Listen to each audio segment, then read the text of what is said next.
I understand all these things are cyclical, but right now at the moment, there's just some conveyor belt going. And the biggest factor here, Shane, I think, is go over the next couple of weeks to see what's going to happen in the intermediate level in Kerry, whether Rathmore or Legion are going to win, because then that automatically affects the dynamic for next year. But the fact that Legion got relegated, you were bringing into your side Jonathan Lyon, wing back, Darragh Lyon, midfield, Cian Gamble, wing forward, James O'Donoghue, corner forward.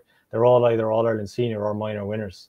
And Breen Kelly is your sub-keeper. Kerry's 2014 All-Ireland winning goalkeeper is the backup to Shane Ryan. If anything happens to him in a game, or even in the start of the championship, I think he was actually playing in goal. So, and then similarly, if Rathmore, if they win the intermediate, go up to senior, Shane Ryan and Paul Murphy obviously would be out of the equation. So that has been a big factor, the fact that those two clubs haven't got relegated and come into the frame. Personally, I just think there's too few clubs in Kerry in the senior. I understand. So if they went up to 12 clubs straight away, all of these teams, their strength would be diluted. Well, I suppose the one thing they would have to iron out and figure out is whether all the divisionals could then come into the frame.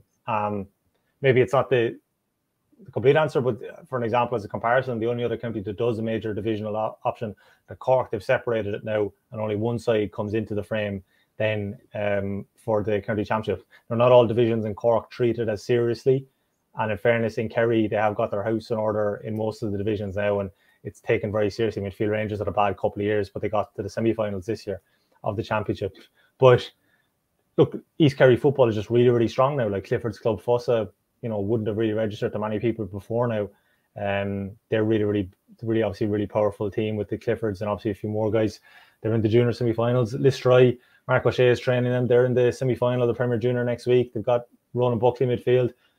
The guy that everyone's kind of talking about as the next kind of thing to come into the senior frame, Rory Murphy, was wing forward for East Kerry. He was midfield for the Kerry in the 20s this year. A lot of people kind of talking about him and kind of tipping him to bring in the Jack O'Connor senior setup. It's just a time of real strength, and this is linked back to all the Kerry minor success and all the St. Brendan's Hogan Cup success. I appreciate what Kerry manager, or the East Kerry manager, Jerry O'Sullivan, was saying. He said they had 18 changes to their panel from last year, and they have their own issues in terms of trying to get squad cohesiveness and all that. But ultimately, the talent they have on offer. And look, the other factor is it's just one player on his own having come into the equation. I mean, the impact Clifford makes is just absolutely extraordinary. I mean, I don't know, did you watch the highlights of these games or did you see it live? But some of the points he kicks, Nathan Breen was the guy marking him. Very good, solid player from Beaufort, has played Kerry underage. He'll be a very important player for his club next week. They're in the All-Ireland, or they're in the Kerry Intermediate semis. I mean, one of the things he does, I don't know what more he can do. The one where Clifford kind of does the almost army roll out in front. He's him shepherded perfectly. He's getting contact on. To quote the Mike Casey video from earlier, his footwork seems good. It doesn't seem to have dived in or anything like that. And Clifford still turns around. He kicked another point in the first half off his right. It's also real traditional Kerry stuff, the quality of the foot passing into him. There was a point in the second half where James O'Donoghue does this absolutely beautiful crossfield pass to Clifford, who immediately just transfers it to Darragh Roach.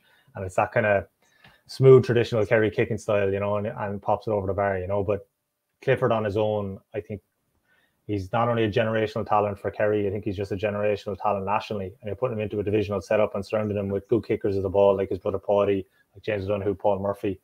It's pretty hard stuff to stop. Yeah, it's unbelievable. I mean, we debated a few was Robin last week. He won his fourth All-Star at the age of 23. How high is he going to go? When you look at the Pat Spillane record of 9, Cooper of 8, that's just one metric. He's only won All-Ireland medal, but I think there's a kind of common consensus that it doesn't need that kind of reflection or need that particular honours list to be kind of stacked up to kind of sum up his talent. But what changes, if any, are coming on the track in Kerry, I don't know. But I think right now the level of competitiveness. Another option that has been talked about in the past is East Kerry potentially splitting, that there is a kind of a geographical way that they could be kind of moved into two divisions, but that's maybe not necessarily something that's going to kind of happen overnight now. And at the moment, it just seems a time of huge strength for them. But I think it will. And fairness, Beaufort and Gaeltacht, the other two teams, two big clubs. A lot of good footballers are in the intermediate semi-finals. But if either Rathmore or Legion manage to go up, that could maybe change things a little bit for next year.